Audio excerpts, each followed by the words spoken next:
Hello everyone, welcome to my channel KP success zone. दोस्तों, आज हम लोग क्लास 6 ज्योग्राफी के एनसीईआरटी का दूसरा चैप्टर जो है दोस्तों, उसका ऑब्जेक्टिव क्वेश्चन करने वाले हैं। और इसमें हम टोटल 22 ऑब्जेक्टिव हमने बनाया है और 22 ऑब्जेक्टिव हम लोग करने वाले हैं। ठीक है, तो दूसरा चैप्टर जो था दोस्तों क्लास 6 का, जिसका नाम था अक्षांश एवं देशांतर।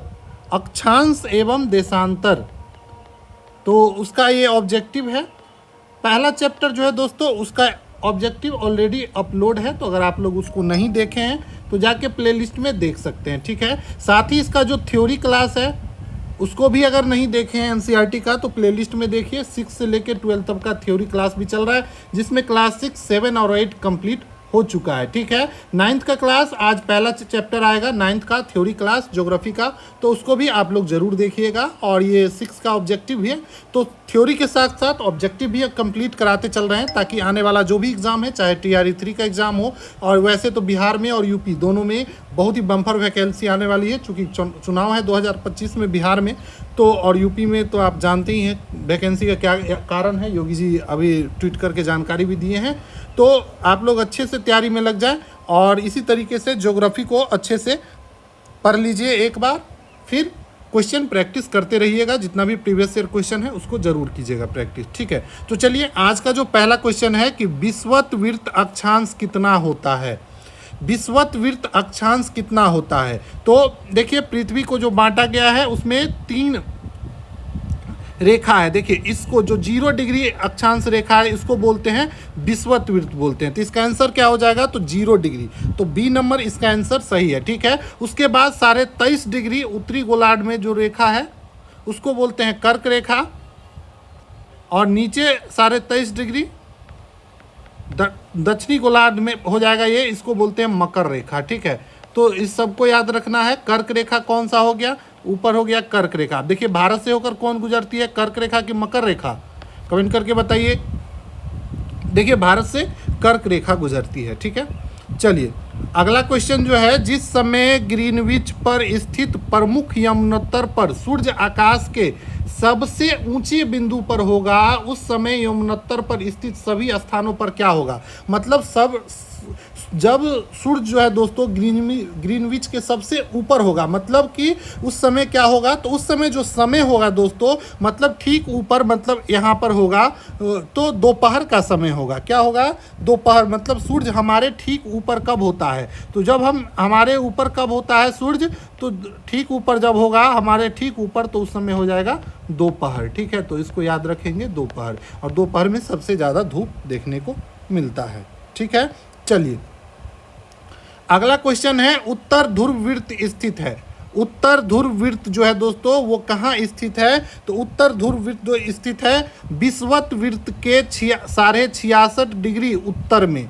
विषुवत वृत्त के 66.5 डिग्री उत्तर में। देखिए अगर यहाँ पर देखें तो विषुवत वृत्त क्या हो जाएगा, तो 0 डिग्री हो जाएगा विषुवत वृत्त। ठीक है, उसके बाद 23.5 डिग्री हो जाता है कर्क रेखा, और ऊपर में यहाँ पर 66.5 डिग्री 66.5 डिग्री जो हो जाएगा दोस्तों, और ये जो वृत्त बनाएगा ये हो जाएगा विषुवत वृत्त। ठीक है, तो ये उत्तर ध्रुव वृत्त कहाँ पर है, तो 66.5 डिग्री पे, तो इसको भी ध्यान रखेंगे, 66.5 डिग्री उत्तर में। ठीक है, अगला है दोस्तों, अंटार्कटिक वृत्त किस गोलार्ध में है। अंटार्कटिक वृत्त जो है दोस्तों वो किस गोलार्ध में है, तो अंटार्कटिक वृत्त जो है दोस्तों वो दक्षिण गोलार्ध में है, दक्षिणी गोलार्ध में है। ठीक है, इसी फिगर में देख लीजिए, यहाँ पर जो नीचे में जो 66 डिग्री का जो वृत्त बनेगा दक्षिण में, इसी को बोलते हैं अंटार्कटिक वृत्त। ठीक है, और यहाँ पर पोल है साउथ पोल, और ऊपर हो गया नॉर्थ पोल, और पोल पे अंटार्कटिक में सबसे ज़्यादा क्या होता है, तो बर्फों से ढका होता है। ठीक है, तो इसको ध्यान रखना है। तो 4 नंबर क्वेश्चन का भी आंसर आप लोग को पता चल गया। चलिए अगला है कि पृथ्वी उत्तर तथा दक्षिण ध्रुवों पर कैसी होती है। तो देखिए पृथ्वी जो है दोस्तों यहाँ पर हो गया उत्तर ध्रुव, और नीचे हो गया साउथ पोल। ठीक है, दक्षिणी ध्रुव। ठीक है, तो पृथ्वी जो है उत्तरी ध्रुव और दक्षिणी ध्रुव पे अगर देखें तो कैसी होती है, तो चपटी होती है। किससे होती है, चपटी होती है। पृथ्वी क्या इस तरीके से गोलाकार है? नहीं, पृथ्वी का जो आकार है संतरे की तरह होता है, और यही कारण है कि उत्तरी ध्रुव और दक्षिणी ध्रुव पे पृथ्वी क्या होता है? चिपटा हुआ होता है। जैसे आप लोग अगर संतरा को देखें तो आपको पता चल जाएगा। ठीक है, चलिए अगला है कर्क रेखा का अक्षांशीय मान कितना होता है? अभी बताएं, जल्दी से बताइए। तो कर्क रेखा का अक्षांशीय मान जो होता है दोस्तों 23.5 डिग्री उत्तरी। ठीक है, 23.5 डिग्री होता है कर्क रेखा, और मकर रेखा 23.5 डिग्री कितना हो जाएगा? तो दक्षिणी अगर रहेगा 23.5 डिग्री तो ये क्या हो जाएगा? मकर रेखा हो जाएगा। ठीक है, इस तरीके से ये हो गया मकर रेखा। दोनों ध्यान रखना है। उत्तरी ध्रुव क्या दर्शाता है? तो उत्तरी ध्रुव क्या दर्शाता है दोस्तों? तो अगला क्वेश्चन है कि उत्तरी ध्रुव क्या दर्शाता है? तो उत्तरी ध्रुव जो है दोस्तों 90 डिग्री उत्तरी अक्षांश को दर्शाता है। ठीक है, उत्तरी ध्रुव मतलब एकदम पोल पे चले जाएं। अगर वृत्त की बात करेगा तो 66.5 डिग्री, लेकिन अगर यहाँ पोल की बात कर रहा है उत्तरी ध्रुव नॉर्थ पोल, ये क्या दर्शाएगा? तो ये दर्शाएगा 90 डिग्री उत्तरी अक्षांश। ठीक है, तो इसका जो आंसर हो जाएगा ए नंबर हो जाएगा। ठीक है, सारा क्वेश्चन करते जाना है, थ्योरी क्लास पढ़िए, ऑब्जेक्टिव करिए, एक एक कंसेप्ट आपको खुल जाएगा। ठीक है, चलिए अगला है जब ग्रीनविच में दोपहर का 12 बजे होंगे तो उस समय 180 डिग्री पर क्या होगा? मतलब कि जब ग्रीनविच पे 12 बजे होंगे तो 180 डिग्री पे कितना हो जाएगा? तो देखिए ग्रीनविच पे कितना डिग्री का होता है? तो 0 डिग्री होता है, और 0 डिग्री पे कितना बज रहा है? तो 12 बज रहा है। अब देखिए 1 डिग्री जब पृथ्वी घूमती है तो 4 मिनट आगे चला जाता है। ठीक है, अब यहाँ पर क्या है कि 180 डिग्री जब घूमेगा तो कितना मिनट हो जाएगा? तो 4 गुने 180 कर लेंगे तो कितना हो जाएगा? 720 मिनट आगे चला जाएगा, है कि नहीं?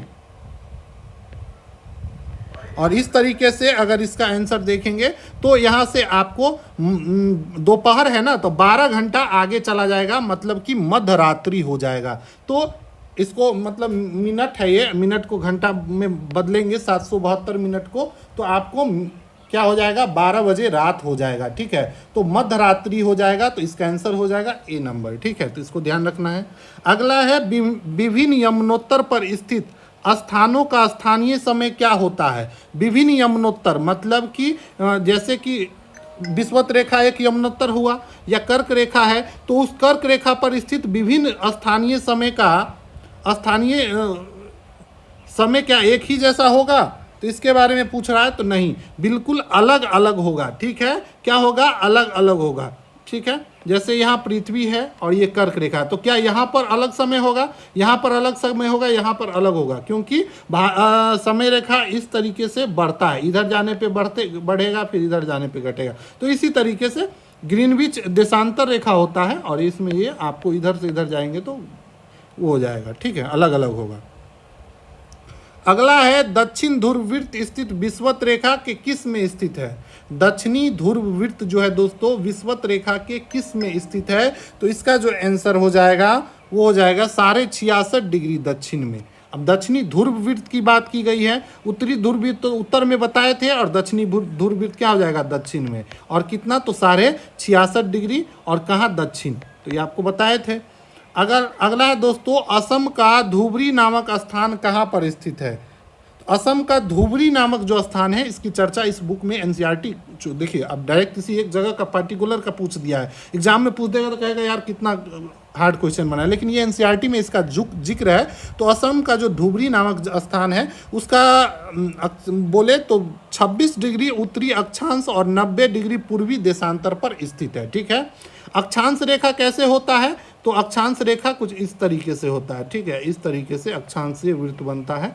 और देशांतर रेखा तो यहाँ से लेके इस ध्रुव को मिलाइए, ये हो गया देशांतर रेखा। ठीक है, इस तरीके से देशांतर रेखा का निर्माण होता है, ये देशांतर रेखा होगा। ठीक है, तो अक्षांश रेखा और देशांतर रेखा आप लोग समझ गए होंगे। ठीक है, अगला है अक्षांश वृत्त निम्नलिखित में से समांतर वृत्त बनते हैं।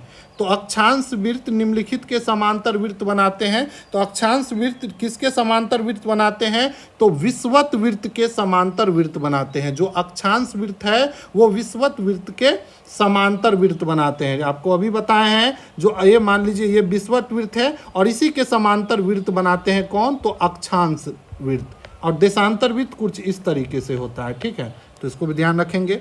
अगला है दोस्तों कर्क वृत्त किस गोलार्ध में है? तो कर्क वृत्त जो है दोस्तों किस गोलार्ध में? तो पृथ्वी को दोस्तों दो गोलार्ध में बांटा गया है। 0 डिग्री विषुवत रेखा के उत्तर में अगर चले जाए, नॉर्थ में चले जाए, तो इसको बोलेंगे उत्तरी अक्षांश, ये ऊपर वाला भाग, और नीचे वाला भाग को बोलेंगे दक्षिणी गोलार्ध। गोलार्ध, दो गोलार्ध में बांटा गया है पृथ्वी को। ऊपर वाला को बोलेंगे उत्तरी गोलार्ध और नीचे वाला को बोलेंगे दक्षिणी गोलार्ध। भारत जो है दोस्तों किस गोलार्ध में है? तो उत्तरी गोलार्ध में है। और भारत से होकर ही गुजरती है क्या? कर्क रेखा। कर्क रेखा जो है दोस्तों 22.5 डिग्री उत्तरी गोलार्ध में स्थित है। ठीक है, किस में? तो उत्तरी गोलार्ध में स्थित है, इसलिए इसका आंसर ए नंबर हो जाएगा। अगला है देशांतर की कुल संख्या कितनी है? देखिए देशांतर की कुल संख्या पूछ रहा है, तो देशांतर की कुल संख्या कितनी हो जाएगी? तो देशांतर की जो कुल संख्या है वो हो जाएगा 360। कितना हो जाएगा? 360। 360। ठीक है, चलिए अगला है प्रमुख यमुनोत्तर का मान कितना होता है? प्रमुख यमुनोत्तर का मान कितना होता है? तो प्रमुख यमुनोत्तर का जो मान होता है दोस्तों वो होता है 0 डिग्री देशांतर। प्रमुख यमुनांतर का मान कितना होता है? तो 0 डिग्री देशांतर रेखा को प्रमुख यमुनांतर बोलते हैं। ठीक है, चलिए अगला क्वेश्चन है एक ही यमुनोत्तर पर सभी स्थानों पर स्थानीय समय कितना होगा? एक ही यमुनोत्तर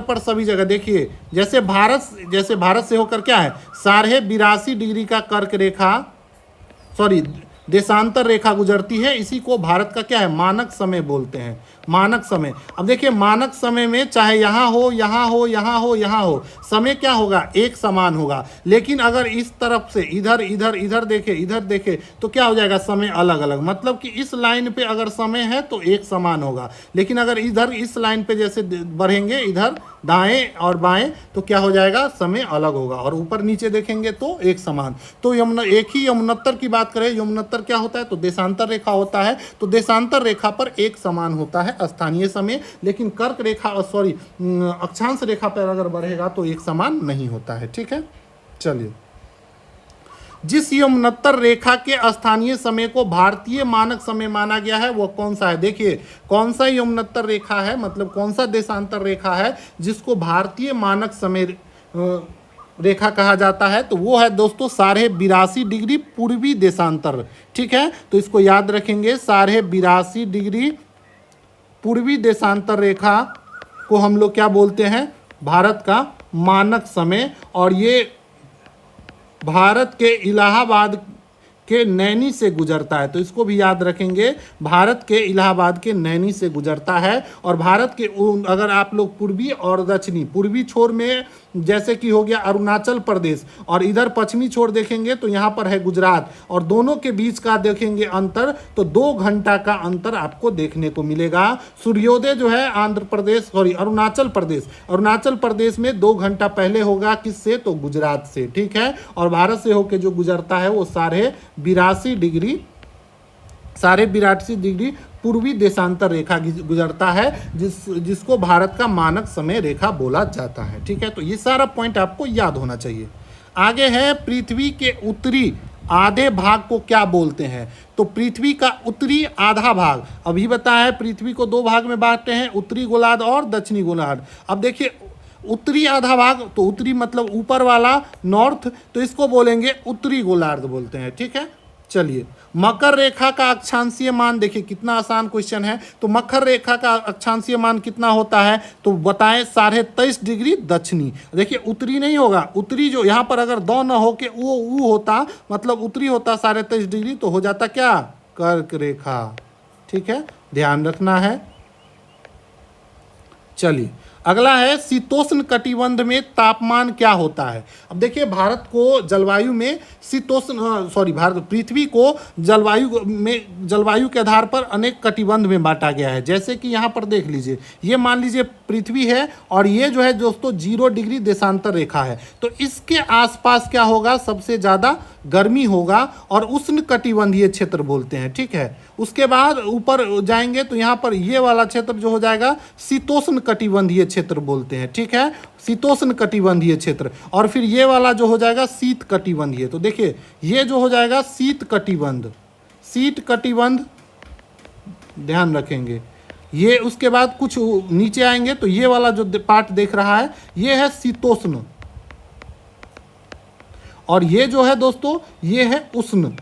ऐसे ही ये भी पार्ट जो हो जाएगा उष्ण हो जाएगा। ये क्या हो जाएगा, ये हो जाएगा शीतोष्ण हो जाएगा और ये हो जाएगा शीत कटिबंधीय। ठीक है, अब देखिए ऐसा क्यों है, तो ऐसा इसलिए है कि सूरज जो है दोस्तों इस पार्ट में डायरेक्ट पड़ता है। विषुवत जो रेखा है, विषुवत वृत्त जो रेखा है, इस पर सूरज की किरण डायरेक्ट पड़ती है, इसलिए इस एरिया जो कलर रेड कलर का आपका दिख रहा है इसमें गर्मी ज़्यादा पड़ता है, इसको बोलते हैं उष्ण कटिबंधीय क्षेत्र। उसके बाद अगर आप लोग देखें तो ये वाला जो एरिया है, ये वाला एरिया और ये वाला एरिया जो है दोस्तों, इसमें क्या है, सूरज की किरण थोड़ा तिरछा पड़ेगा, थोड़ा कम पड़ेगा, इसीलिए यहाँ पर शीतोष्ण कटिबंध मतलब थोड़ा ठंडा थोड़ा गर्मी जैसा महसूस होगा। ठीक है, ना तो ज़्यादा ठंडा ना तो ज़्यादा गर्मी। लेकिन फिर अगर आप इस एरिया में आ जाए तो यहाँ पर ध्रुवीय वृत्त है और यहाँ पर दोस्तों आपको शीत मतलब कि काफ़ी ठंडा देखने को मिलेगा।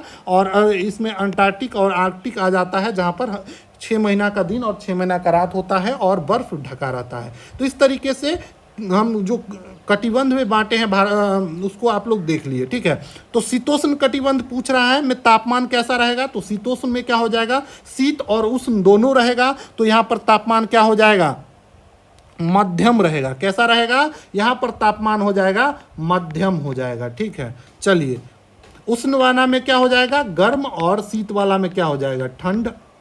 ठीक है, बीच में हो जाएगा मध्यम। ठीक है, तो आप इसको तो बहुत अच्छे से समझ गए होंगे, एक एक पॉइंट समझ गए होंगे। ठीक है, चलिए अगला है दिए गए बिंदु की विषुवत वृत्त से उत्तर या दक्षिण की कोणीय दूरी के माप को क्या बोलते हैं।